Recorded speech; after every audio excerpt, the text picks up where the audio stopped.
Okay, hi everyone. Welcome to the webinar. This is all about digital tools for the local economy, about local shopping, designed by local goods and giant state. Um, the idea is basically talking about buying locally made products. And to start with, here's some information from the Business Development Bank of Canada, BDC.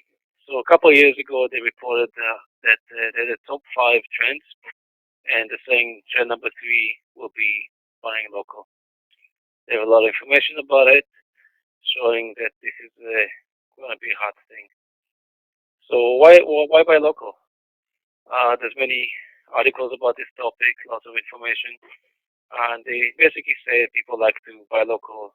In general, they're saying about 98% of people, most people would prefer to buy local, and for many reasons. One is because you have individuals making things, and you have more unique products, not the same thing, same product that you see in Walmart all over the world, but like something interesting. People have made, people with some ingenuity made their own thing. You can get to find what you want. You get to support the local community. You try new shops. Everybody makes their own shop in a unique way. It's more of an adventure, and there are somewhat of products, and it's more just generally more fun to shop in the local area. And in general, the local economy, some facts about the local economy, what's happening. What's happening is that most businesses are small. As much as it seems like lots of big businesses, only 0.3% of the economy are large businesses. Then 1.8% are medium, and 97.9% of the businesses are small. So pretty much almost all businesses are small businesses. Um, and we're basically experiencing a macroeconomic situation where there's deglobalization going on. Essentially, since the 70s, there was a lot of globalization. They moved all the factories to China and stuff like that. And now it's been going back, and it's going back fast. And basically moving the factories back to America. And anything that can be produced locally should be, and it probably will be in time. So, of course, Google is the first place everybody looks. And they put out all these reports about how local shopping can be done through Google and this and that. So let's see what they say. They're talking about some theme myths, for example. So myth number one, they're talking about how people think that finding stuff on Google only leads people to e-commerce sites. In reality, they also find local shops, and they compare prices and stock and like what's available in inventory and where to find it, stuff like that. Second myth, they're saying that once in the store, people look at the phones and find different things that lose our attention. In reality, what they do is they value shop. They basically compare what they found with what's out there. So they basically search around and see if what they are right next to is a good thing and whether they should buy it. They look for coupons. They look for any deals or any opportunities or just validation that they should buy this thing. The third thing is that online research saying that uh, people just go to stores to buy.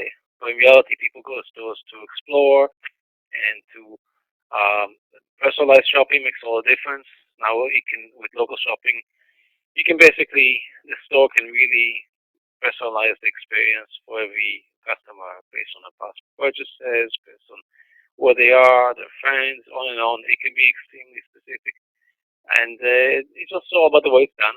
If it's too too good or too bad, too creepy, too specific, or too general, it just has to be useful for selling, basically. Um, Here's some more information about it's actually the same thing. It's saying that people check the price of items when they're near the store. They um, they find the locations, the hours, all this kind of stuff. Basically, anything to do with finding a product is it available? Is it nearby? Where can I get it? That kind of stuff. That's what Google is for. Um, and people use it for buying nearby, not necessarily global stuff. Um, and most consumers continue researching while they're at the store, like we said, and they like the personalization.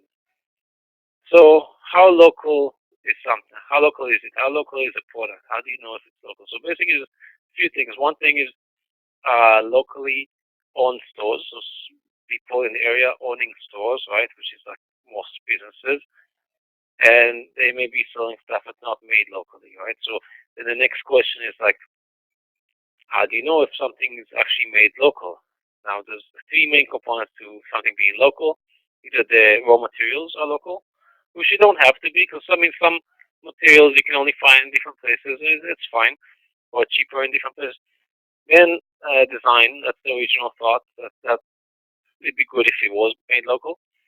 And then manufacturing, which is a big part of everything, because that's the core of everything in the economy is manufacturing.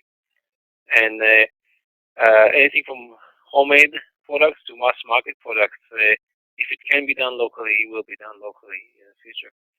Um, here's some ideas of what people do in terms of local buying, local products.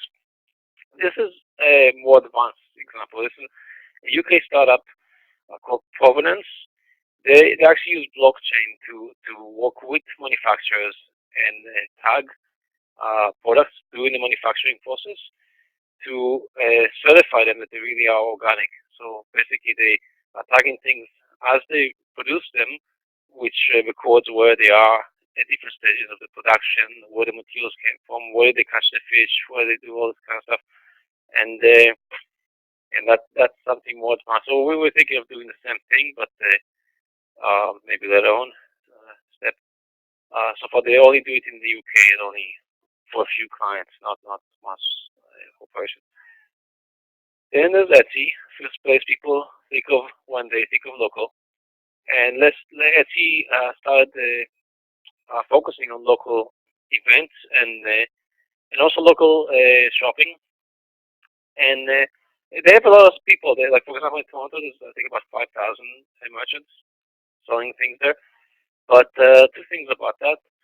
One, it's more focused on the homemade items, not more like a little bit more of a medium-sized businesses or big ones. And beyond just like there's a difference between like homemade items and small business. Like small business can have many employees and producing things. These are like really micro businesses of people working from home mostly, but all kinds.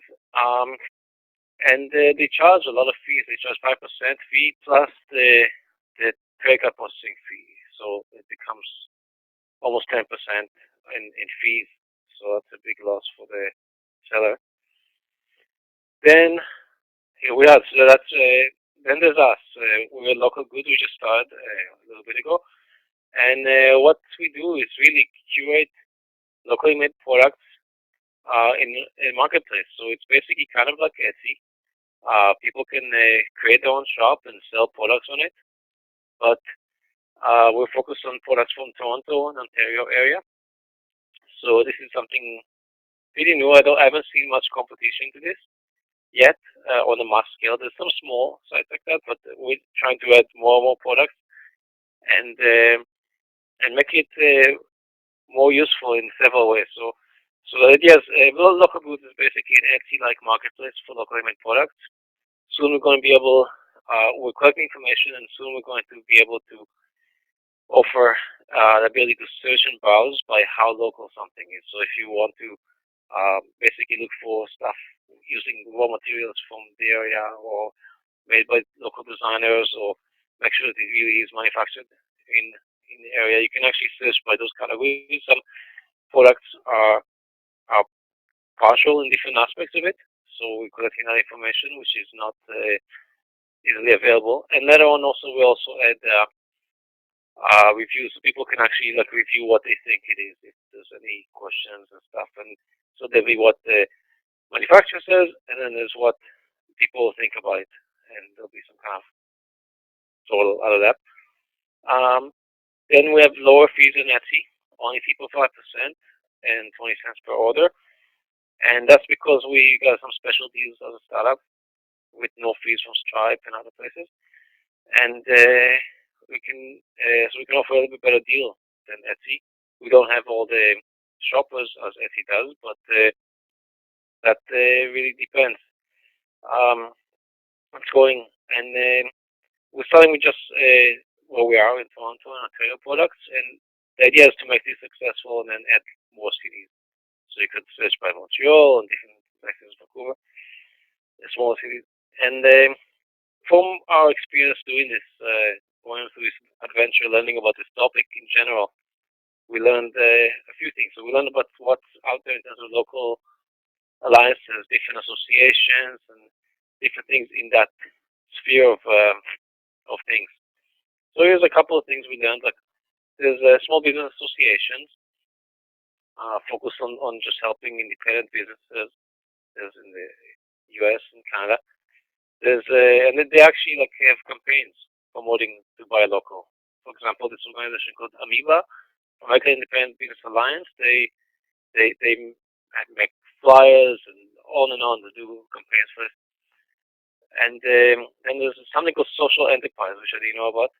That's companies that redirect the surpluses to social and environmental goals. So, for example, we're using not throwing out food, for example, like a restaurant that doesn't throw out food, actually gives it to charity or stuff like that, which now becomes more of a law. But it's been anything to do with not wasting materials and helping out. So there's a bunch of organizations like SE Ontario and Buy Social, which are basically like marketplaces and places that are all about social enterprise. So they have a list of directories of local enterprises, different companies that fit those criteria, and you can find them. And there's some online marketplaces like e-commerce also. And then there are unique situations like Brooklyn Made, that's from the US. So New York and Brooklyn, they have an organization that like Made in Brooklyn. There's basically many cities now have a Made in Toronto, Made in Montreal, stuff like that. But in Brooklyn, they even started certifying products that they are made in Brooklyn, like checking up how they're made. Not using blockchain yet, but probably, but it's going that direction. Then there's a national network. We found that the Canadian Community Economic Development Network, CCNet, something like that. So they're basically a national organization all about helping companies and nonprofits that work towards this kind of social, environmental type of issues, and that includes local buying local. So we found that this is a place with this category where local goods can also fit in a way. A nice example that the City of Toronto has done is something called the Live Green Toronto, which is used to be a card, that the membership card that you get, and then you can get the deals on specific products in so-called green businesses. So they define green very loosely, like some things are more easier or more difficult to define as green. But basically, like they've done that, and then they launched an app, decided an app called Live Green Perks, where there's basically daily deals, like a deal site for just only companies from Toronto that offer green-related offers. And in summary, basically, like it looks like the topic of local is quietly happening. There's a lot of stuff going on, but it's very kind of it's behind the scenes, so slowly happening. And I think in the next few years we'll see finally the really big stats. For example, like the surprising stats about deglobalization that a lot of people don't know about. And suddenly they see, oh my God, like 50% less globalization happening. Like what's going on? And it wasn't obvious a couple of years ago. Now it's becoming more and more obvious. But as that's happening, local is going to be happening at the same time. That's why we started Local Good, because I think this is something that will be bigger in the near future. And we're a startup. We're involved with Ryerson University, the Faculty of Engineering and Architectural Sciences. They have an iBoost. An accelerator for this type of stuff. And we just got the system going a little while ago. Where it's basically like Etsy. Essentially, you can make an account and you can open it for free. You can open a vendor account and upload your products and start selling. And then we basically only collect commission on sales, and then you deliver like anything else. And yeah, and we're looking to invite more people to buy on Local Good also. And any feedback and ideas from you? Thank you.